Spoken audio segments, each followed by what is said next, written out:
High, good evening, this is Mamata. আমার চ্যানেলে সবাইকে স্বাগত।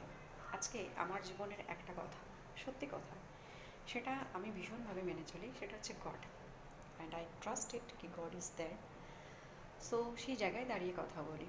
তুমি যেমন কর্ম করবে, তুমি কিন্তু ফলটা সেরকমই পাবে। It's true. তো কারোর সাথে জীবনে কখনো খারাপ কিছু করো না, সবসময় ভালো কিছু করো। আই এম শিওর কি God is there and God will help us. আচ্ছা, একটা সময় আমার অনেক খারাপ অবস্থা ছিল, কিন্তু I trust on God, and আমার নিজের উপর এতটাই ভরসা আছে কি আমি কখনো কাউকে খারাপ করিনি। So now I am well. So please maintain it. I hope it will help you. আমার কথা, আমার বিহেভিয়ার, আমার ভিডিও যদি আপনাদের ভালো লাগে, so please you have to share me, share with others, and you have to comment and like. Thank you so much for watching for this video.